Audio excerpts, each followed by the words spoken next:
Man, 2024 has really been the year of important paleontology discoveries. I mean, first it was Tyrannosaurus macraensis, or, a new species of Tyrannosaurus being named, and I covered that earlier this year. Now it looks like there's a new Ceratopsian that was discovered. So I got a few articles open, and I have the original paper here, or the paper that was published in, looks like here, J. Um,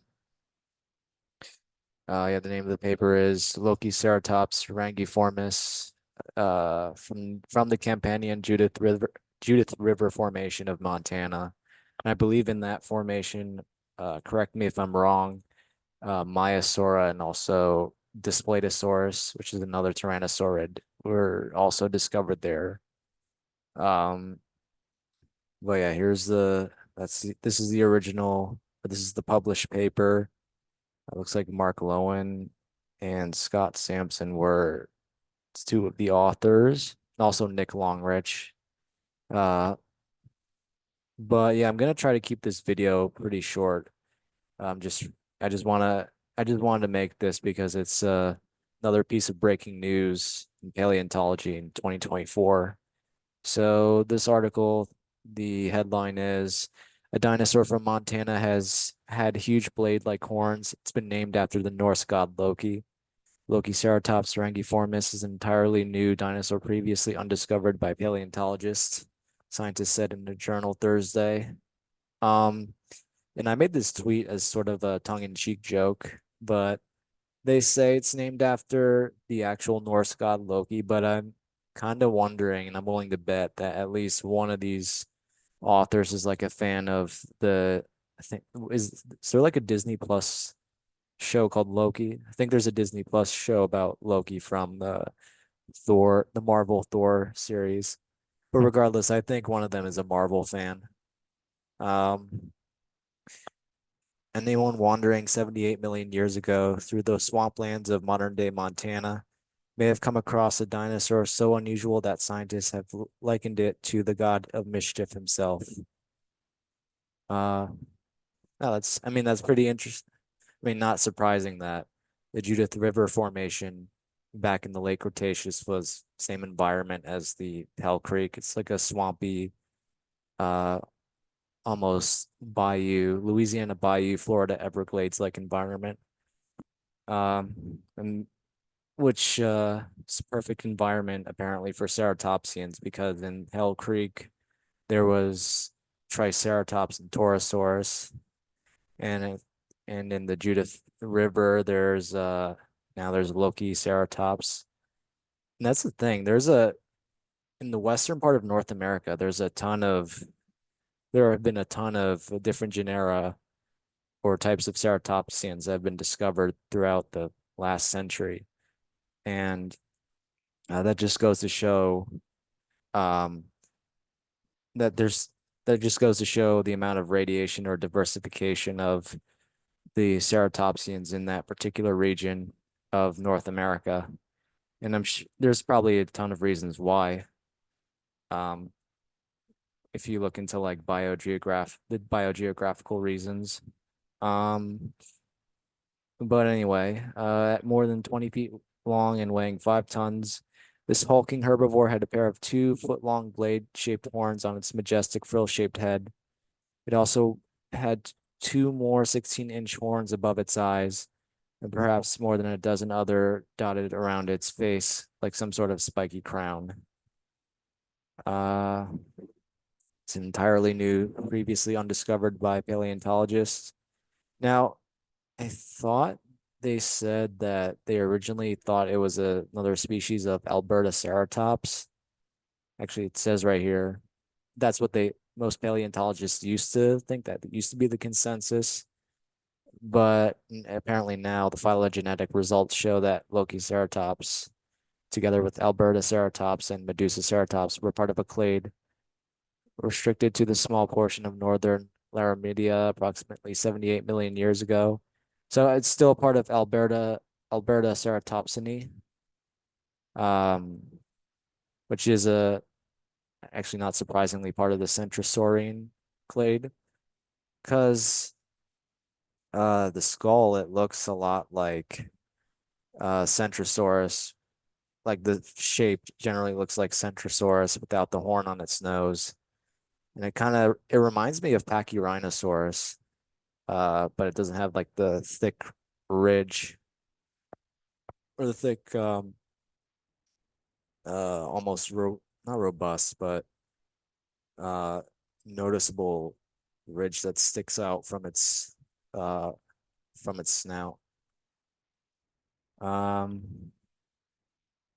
While some paleontologists may argue that Lokiceratops is a variant of another dinosaur that lived alongside, to think it's talking about Albertoceratops.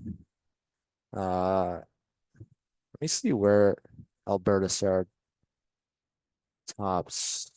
if it was in the same formation. It's probably definitely found in Alberta, obviously. I can see why paleontologists would think, or some argue that it's this new Lokiceratops and the Albertoceratops are part of the same genus because it has the frill horns at the top look very similar. It has they both have the nasal ridge. I guess maybe there's variation because in like the ornamentation on the frill, uh, enough so that paleontologists now decided that it's Lokiceratops is its own genus. Uh, the Lokiceratops had at least 12 smaller horns coming from its head.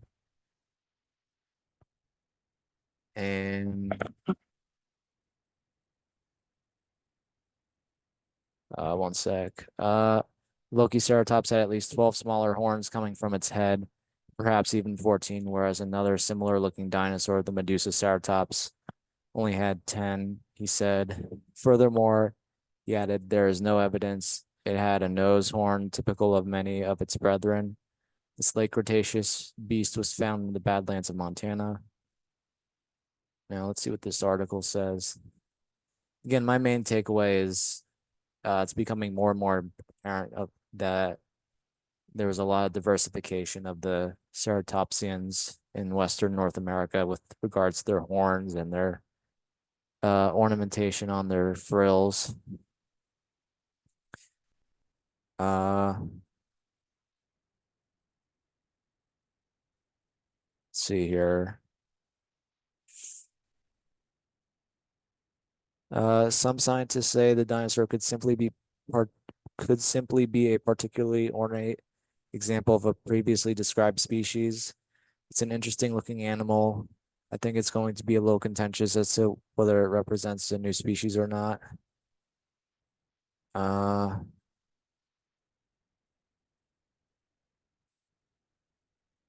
yeah, I think that's going to be the main debate is whether or not it's a species of Albertoceratops or if it's its own genus.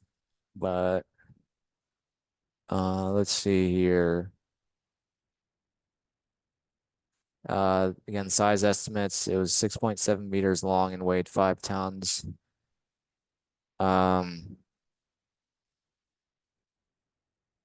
Lokiceratops would have lived alongside four other horned dinosaur species previously discovered in the region. These dinos looked very similar but had distinct variations in their frills. Which researchers believe were either used by males to attract females, like modern birds, or as a way to recognize individuals of the same and other species. So that's an interesting hypothesis.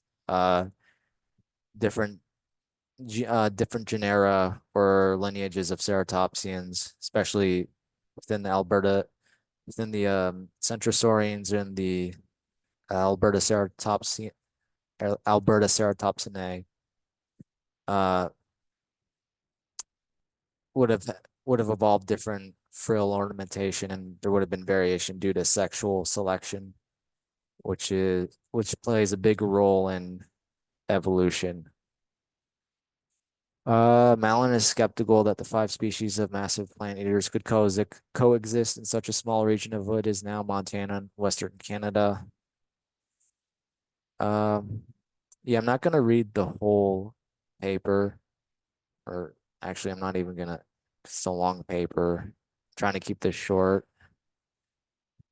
Um,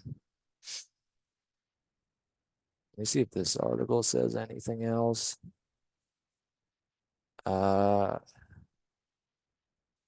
yeah, I remember some of the headlines said that it is maybe it was more clickbaity, but it said that it was the largest ceratopsian ever found, but it's only what they said the size estimates were more than 20 feet and at 5 tons. But I'm pretty sure Triceratops is between 26 to 30 feet and it weighs like 8 to 15 tons about. Same with Torosaurus from the which lived at the same time. But um yeah, anyways, this is a really cool discovery and I love the paleo art, especially the two and this is pretty cool. And also I love the color and the especially the scales, like the detail of the scales and the different scoots that they because other previous discoveries of different ceratopsians like I think Chasmosaurus and also Triceratops, this scale skin impressions show that there's feature scales.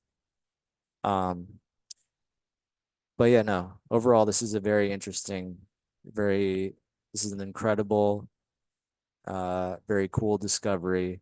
And let me know what you guys think in the comments of this, of all these different paleontology discoveries in 2024, and also what you think if you think Lokiceratops is its own genus or if it's just another Alberta Ceratops. Let me know in the comments.